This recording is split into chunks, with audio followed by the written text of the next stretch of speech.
Now we will talk about human environment. Human environment is formed by human themselves. अब ये इंसानों का जो एनवायरनमेंट है यानी हम लोगों का जो वातावरण है ये इंसान ने खुद बनाया है. इट इंक्लूड्स देयर क्रिएशंस, इसमें उनके द्वारा बनाई गई चीज़ें हैं, एक्टिविटीज़ इंसानों के काम हैं, एंड अदर कंडीशंस, और दूसरी कंडीशंस हैं जैसे कि समाज हो गया हमारा, सोशल, इकोनॉमिक, आर्थिक जो हमारी व्यवस्था है वो हो गई, पॉलिटिकल, राजनीतिक चीज़ें जो होती हैं, नेता नगरी से जुड़ी हुई हमारी, इन विच दिल्ली जिसमें कि हम रहते हैं, ये सारी चीज़ें इंसान के द्वारा ही बनाई गई हैं. Early humans use to live in the natural environment. पुराने समय का जो इंसान होता था वो प्राकृतिक वातावरण में ही रहता था, एंड हैड एडेप्टेड देमसेल्व्स, और उस समय के इंसान ने यानी आदिमानव जो थे, उस समय के आदिवासी लोग जो थे, उन्होंने प्रकृति के अनुकूल ही अपने आप को बना लिया था, प्रकृति के लायक बना लिया था अपने आप को.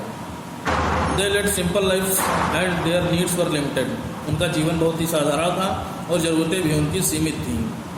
With the passage of time, जैसे जैसे समय गुजरता गया, the needs of human increase, इंसानों की ज़रूरतें भी बढ़ती गई. And in order to fulfil their needs, अपनी ज़रूरतों को पूरा करने के लिए they started practising various activities. इन लोगों ने बहुत सारी एक्टिविटीज़ को करना शुरू कर दिया, जैसे कि फार्मिंग, खेती करना, ग्रेजिंग, जानवरों को चराना, माइनिंग, ज़मीन की खुदाई करना, खनन करना, एंड कंस्ट्रक्शन, और फिर जो चीज़ें मिल रही हैं उनसे कुछ ना कुछ बनाना. थ्रू दीज एक्टिविटीज़, इन सारी एक्टिविटीज़ के ज़रिए human have exploited and misuse the environment. इंसान ने एक्सप्लॉयट किया है यानी ज़रूरत से ज़्यादा चीज़ों को बर्बाद किया है, एंड मिसयूज, गलत इस्तेमाल किया है, द एनवायरनमेंट, वातावरण का, टू सच एन एक्सटेंट, इतने बड़े पैमाने पर, that they have disturb the natural balance of the environment, कि उन्होंने प्रकृति का जो एनवायरनमेंट है, नेचुरल बैलेंस जो है प्रकृति का, प्राकृतिक संतुलन सब खो दिया है, एनवायरनमेंट का ख़त्म कर दिया है. Many species of animals and birds have become extinct. जानवरों की और पक्षियों की बहुत सारी प्रजातियां गायब हो गई हैं. एक्सटेंट का मतलब गायब हो गई हैं, ड्यू टू डिफॉरेस्टेशन, जंगलों के काटने की वजह से, एंड हंटिंग, उनका शिकार करने की वजह से. Deforestation has increase the amount of carbon dioxide in the air. जंगलों को काटने की वजह से या पेड़ पौधों को काटने की वजह से कार्बन डाइऑक्साइड की जो क्वांटिटी है वो एयर में बहुत ज़्यादा बढ़ गई है. विच इंटर्न, बदले में क्या मिलता है, has led to global warming. Global warming बढ़ती जा रही है यानी टेम्परेचर बहुत ही ज़्यादा एटमॉस्फेयर में बढ़ता जा रहा है.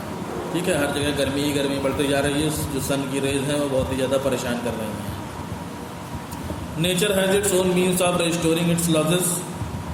Nature has its own means of restoring it's losses, यानी प्रकृति के खुद अपने ही मतलब होते हैं, मायने होते हैं. ये जो बर्बादी हो रही है इसका मतलब आगे कोई ना कोई नेचर में हल खुद ही निकाल लेगी नेचर, कहने का मतलब ये है.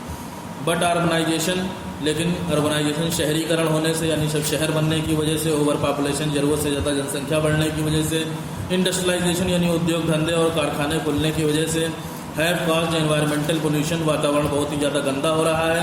तो सच एन एक्सटेंट, इतने बड़े पैमाने पर, that it's repair is getting beyond the power of nature, कि प्रकृति के अंडर, प्रकृति को उसको दोबारा रिपेयर करने में बहुत ही ज़्यादा कठिनाइयों का सामना करना पड़ेगा, या प्रकृति की अब उस हेल्प से ये बाहर निकल चुका है. अब नेचर भी इसका कुछ नहीं कर सकती है. Today the world is facing serious environmental problems. आज जो हमारा संसार है बहुत सारी वातावरण से जुड़ी हुई समस्याओं से जूझ रहा है. Scientist are working towards finding solutions. वैज्ञानिक बहुत सारे सॉल्यूशंस निकालने की कोशिश कर रहे हैं या उसकी तरफ का वर्क कर रहे हैं. एज रिस्पॉन्सिबल सिटीजन्स, ऐसे ही एक जिम्मेदार नागरिक होने के नाते, we must also protect the environment, हमें भी अपने वातावरण की सुरक्षा करनी चाहिए. By reducing the activities that cause harm to the environment. कैसे हम कम करेंगे, हमें ऐसे कामों को नहीं करना है जिससे एनवायरनमेंट को नुकसान पहुँचे. ठीक है, तो ये हो गया आपका chapter. Next on next. Thank you very much.